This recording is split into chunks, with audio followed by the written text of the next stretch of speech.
কল্পনা করুন ধুধু মরুভূমির মাঝখানে একটি বিশাল অন্ধকার গর্ত। গর্তের গভীরতা এতই বেশি যে সূর্যের আলো এর তলদেশে পৌঁছাতে পারে না। গর্তের ভেতর থেকে ভেসে আসে পচা লাশের তীব্র দুর্গন্ধ। স্থানীয়দের বিশ্বাস, এই গর্তের কাছে গেলে আর কেউ ফিরে আসে না। কোনো পাখি এর উপর দিয়ে উড়ে গেলে তাকেও নাকি কোনো অজানা কোনো শক্তি টেনে ভেতরে নিয়ে যায়।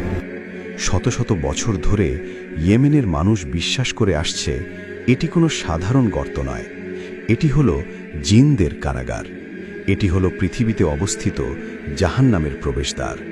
আর ইসলামী স্কলাররা যখন এই গর্তটি নিয়ে গবেষণা করতে গেলেন, তখন তারা এমন একটি হাদিস খুঁজে পেলেন যা পুরো বিশ্বের মুসলিমদের বুকে কাঁপুনি ধরিয়ে দেয়।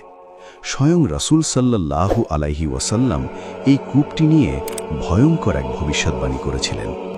কিন্তু কি আছে এই নিকষ কালো অন্ধকারের নিচে? কেন হাজার বছর ধরে কেউ এর ভেতরে ঢোকার সাহস পায়নি? আর 2021 সালে ওমানের একদল সাহসী বিজ্ঞানী যখন জীবনের ঝুঁকি নিয়ে এই গর্তের একদম তলদেশে পৌঁছালেন, তখন তারা সেখানে যা দেখলেন তা বিজ্ঞানীদেরও স্তব্ধ করে দেয়। আসসালামু আলাইকুম। এআর হাকিকের রোমাঞ্চকর দুনিয়ায় আপনাকে স্বাগতম। ঈদের এই বিশেষ আয়োজনে আজ আমরা উন্মোচন করতে যাচ্ছি মধ্যপ্রাচ্যের সবচেয়ে বড় রহস্য, ইয়েমেনের অভিশপ্ত বারহুত কূপ বা ওয়েল অফ হেলের আসল সত্য। ভিডিওটি শেষ পর্যন্ত দেখুন, কারণ আজকের এই তথ্যগুলো আপনার রাতের ঘুম হারাম করে দেওয়ার জন্য যথেষ্ট। রহস্যময় এই কূপটি অবস্থিত ইয়েমেনের পূর্বাঞ্চলিক প্রদেশ আল মাহরার একটি মরুভূমির মাঝখানে। মাটি থেকে এর প্রস্থ প্রায় 100 ফুট, আর গভীরতা, সেটা পরিমাপ করা যেন এক অসম্ভব ব্যাপার ছিল। স্থানীয় ইয়েমেনিরা এই কূপটির নাম দিয়েছে বিয়ার আল বারহুত, যাকে ইংরেজিতে বলা হয় ওয়েল অফ হেল বা জাহান্নামের কূপ। যুগ যুগ ধরে এই এলাকার মানুষ বিশ্বাস করে আসছে যে হাজার হাজার বছর আগে অবাধ্য এবং শয়তান জিনদের বন্দী করার জন্য এই কূপটি খনন করা হয়েছিল। এখানকার মানুষ এই কূপের ধারে কাছেও যায় না। তাদের বিশ্বাস, এই কূপের পানি পান করা তো দূরের কথা, এর নাম মুখে নিলেও নাকি জীবনে দুর্ভাগ্য নেমে আসে। কূপের ভেতর থেকে মাঝে মাঝেই বিকট শব্দ এবং বিষাক্ত গ্যাস বেরিয়ে আসে। এই গন্ধ এতই তীব্র যে এর কাছে বেশিক্ষণ দাঁড়ালে মানুষ জ্ঞান হারিয়ে ফেলে। কিন্তু এগুলো কি শুধুই মানুষের অন্ধবিশ্বাস, নাকি এর পেছনে লুকিয়ে আছে কোরআন হাদিসের কোনো গভীর সত্য? ইসলামিক স্কলাররা যখন এই বারহুত কূপ নিয়ে গবেষণা শুরু করেন, তখন তারা একটি অত্যন্ত তাৎপর্যপূর্ণ হাদিস খুঁজে পান। ইমাম তাবরানী রাহমাতুল্লাহ আলাইহি তার আল মুজাম আল কবির গ্রন্থে হজরত আবদুল্লাহ ইবনে আব্বাস রাদিয়াল্লাহু আনহু থেকে একটি হাদিস বর্ণনা করেছেন।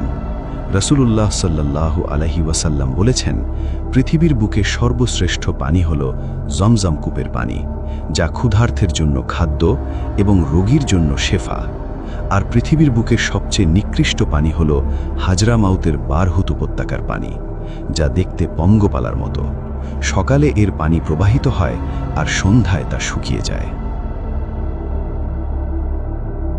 শুধু তাই নয়, বিখ্যাত ইসলামিক স্কলার এবং মুফাসসিররা উল্লেখ করেছেন যে এই বারহুত কূপের সাথে পরকালের এক গভীর সম্পর্ক রয়েছে। ইমাম কুরতুবী রহমাতুল্লাহি আলাইহি এবং অন্যান্য আলেমদের মতে, কাফির, মুশরিক এবং পাপিষ্ঠদের আত্মাকে মৃত্যুর পর সিজ্জিন বা এই বারহুত উপত্যকায় আটকে রাখা হয়। এখানে পাপিষ্ঠ আত্মারা কিয়ামত পর্যন্ত শাস্তি ভোগ করতে থাকে।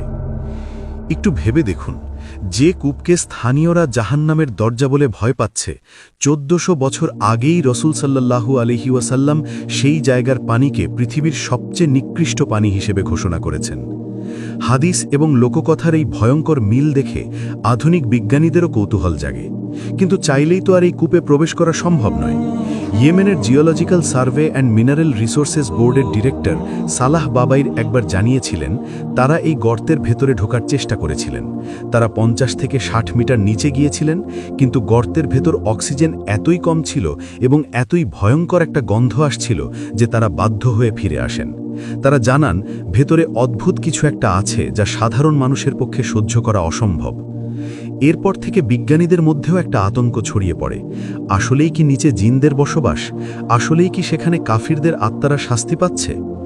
অবশেষে 2021 সালের সেপ্টেম্বরে ঘটল এক যুগান্তকারী ঘটনা। ওমান কেভ এক্সপ্লোরেশন টিম সিদ্ধান্ত নিল, যাই হয়ে যাক না কেন এই কূপের একদম শেষ প্রান্তে তারা পৌঁছাবেই। 10 জনের একটা দক্ষ দল প্রয়োজনীয় সব আধুনিক সরঞ্জাম, অক্সিজেন মাস্ক এবং শক্তিশালী লাইট নিয়ে ইয়েমেনে এসে পৌঁছল। দড়িত ঝুলে ধীরে ধীরে তারা প্রবেশ করতে লাগল সেই নিকষ কালো অন্ধকারে। যতই নিচে নামছিল অক্সিজেনের মাত্রা ততই কমছিল এবং সেই পচা লাশের গন্ধ তীব্র থেকে তীব্রতর হচ্ছিল। প্রায় 367 ফুট বা 112 মিটার নিচে নামার পর তারা অবশেষে বারহুত কূপের তলদেশে পা রাখলেন। ইতিহাসে এই প্রথমবারের মতো কোনো মানুষ জাহান্নামের কূপের একদম শেষ প্রান্তে পৌঁছাতে সক্ষম হল।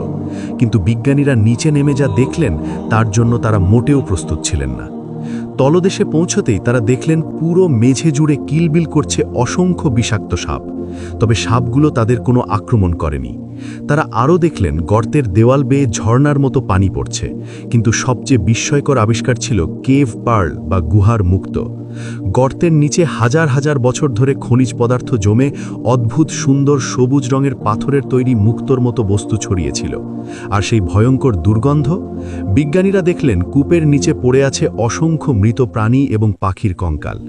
গর্তের মুখে থাকা পাখির বাসা থেকে হয়তো সেগুলো নিচে পড়ে গিয়েছিল এবং অক্সিজেনের অভাবে পচে এই ভয়ঙ্কর দুর্গন্ধের সৃষ্টি করেছে। বিজ্ঞানীরা তো ফিরে এসে ঘোষণা দিলেন এখানে কোনো জিন নেই, জাহান্নামের দরজাও নেই। এটি কেবলই একটি প্রাকৃতিক সিঙ্ক হোল বা গুহা। তাহলে কি রাসূল সাল্লাল্লাহু আলাইহি ওয়াসাল্লামের হাদিস ভুল? নাউজুবিল্লাহ, কখনোই না। ইসলামী স্কলাররা এই বৈজ্ঞানিক আবিষ্কারের চমৎকার একটি ব্যাখ্যা দিয়েছেন। আমাদের বুঝতে হবে আল গায়েব বা অদেখা জগতের বিষয়গুলো মানুষের চর্মচক্ষু বা আধুনিক ক্যামেরা দিয়ে দেখা সম্ভব নয়। হাদিসে পাপিষ্ঠ আত্মাদের যে শাস্তির কথা বলা হয়েছে তা হল আলমে বারজাখ বা মৃত্যুর পরের জগতের বিষয়। ঠিক যেমন কবরের ভেতরে একজন মানুষ হয়তো শান্তিতে ঘুমাচ্ছে বলে আমরা দেখি, কিন্তু তার আত্মা যদি আযাবের শিকার হয় তবে তা আমরা দেখতে পাই না। বারহুত উপত্যকা এবং এই কূপটির সাথে পরকালের সেই জগতের একটি আধ্যাত্মিক কানেকশন থাকতে পারে, যা আমাদের 3 ডাইমেনশনাল বিজ্ঞান দিয়ে মাপা অসম্ভব। বরং বিজ্ঞানীদের আবিষ্কার প্রমাণ করেছে যে এই কূপের পানি আসলেই পানের অযোগ্য এবং এর ভেতরের পরিবেশ মৃত প্রাণী আর বিষাক্ত সাপে পরিপূর্ণ, যা হাদিসের সবচেয়ে নিকৃষ্ট পানি আর ভয়ঙ্কর পরিবেশের বর্ণনার সাথেই হুবহু মিলে যায়। আল্লাহ সুবহানাহু ওয়া তাআলা তার সৃষ্টি জগতে এমন অসংখ্য রহস্য লুকিয়ে রেখেছেন যা মানুষের অহংকারকে ধুলোয় মিশিয়ে দেয়। আমরা যতই উন্নত প্রযুক্তি বানাই না কেন, আল্লাহর এই বিশাল রহস্যময় সৃষ্টির সামনে আমরা সত্যি কতটা অসহায়। আপনার কি মনে হয় বারহুত কূপ কি সত্যিই পাপিষ্ঠ আত্মাদের ঠিকানা, নাকি কেবলই একটি ভৌগোলিক আশ্চর্য? কমেন্ট করে অবশ্যই আপনার মতামত জানাবেন। ঈদের এই ছুটির অবসরে এমন আরও অজানা এবং রোমাঞ্চকর ইসলামিক রহস্য জানতে এখনই AR হাকিক চ্যানেলটি সাবস্ক্রাইব করে বেল আইকনটি প্রেস করে রাখুন। ভিডিওটি ভালো লাগলে লাইক দিন এবং বন্ধুদের সাথে শেয়ার করে এই অদ্ভুত সত্যটি সবাইকে জানিয়ে দিন। আগামী পর্বে দেখা হবে নতুন কোনো রহস্য নিয়ে। ভালো থাকবেন। আল্লাহ হাফেজ।